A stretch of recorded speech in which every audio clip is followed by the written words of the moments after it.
We thank High Representative for Disarmament Affairs, Izumi Nakamitsu, for her briefing. We have carefully reviewed the latest report by the Director General of the Organization for the Prohibition of Chemical Weapons, Fernando Arias. Initially, we had a sense of déjà vu, given that since the Security Council's last meeting on this issue in March of this year, all three of the Director General's reports distributed to the Council have been practically carbon copies of each other.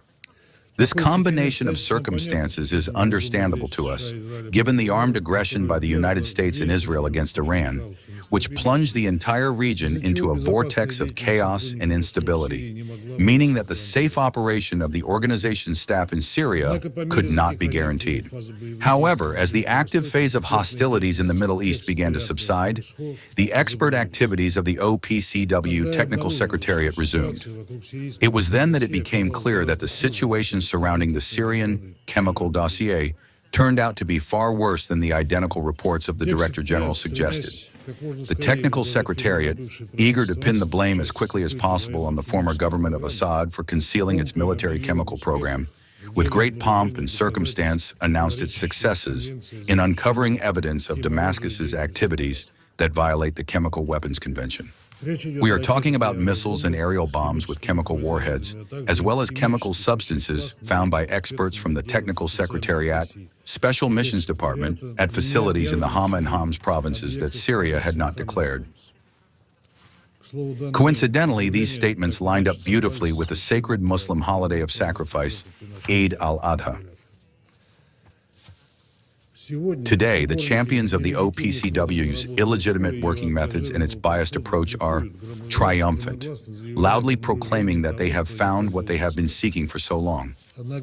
However, colleagues, I must dampen your enthusiasm. Any assertions must be backed by a clear, verified, and unquestionable evidentiary base, which unfortunately, judging by the report, is entirely lacking. It is indeed quite difficult for the Technical Secretariat to provide such a base for a number of reasons, the most important of which is the lack of trust in an OPCW that has repeatedly and long since compromised itself. First of all, over the years of the conflict in the Syrian Arab Republic, a significant portion of the territory has repeatedly changed hands among various armed groups.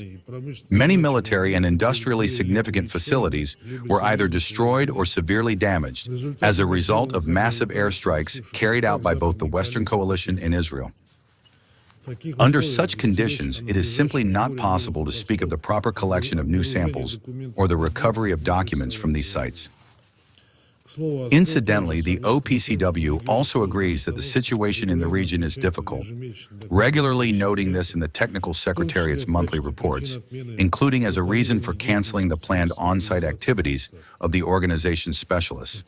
Secondly, it is obvious that under such conditions, it is impossible to speak of the preservation of physical evidence, its authenticity, or its suitability for objective analysis, let alone the completeness of the picture that could be reconstructed during inspections. This is particularly relevant in light of the OPCW Technical Secretariat's chronic violation of the chain of custody principle for physical evidence.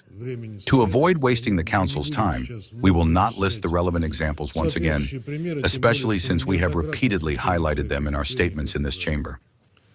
The international community witnessed all of this during the Technical Secretariat's investigations into the incidents in Sarakib in August 2016, Al-Latamina in March 2017, Khan Sheikhoun in April 2017, Duma in April 2018, and Aleppo in November 2018.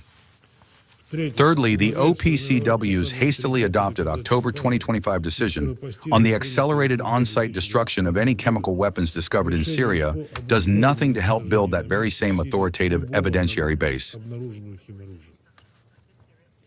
This decision allows for any supposedly discovered elements of the military chemical program to be destroyed immediately first and reported on only after the fact.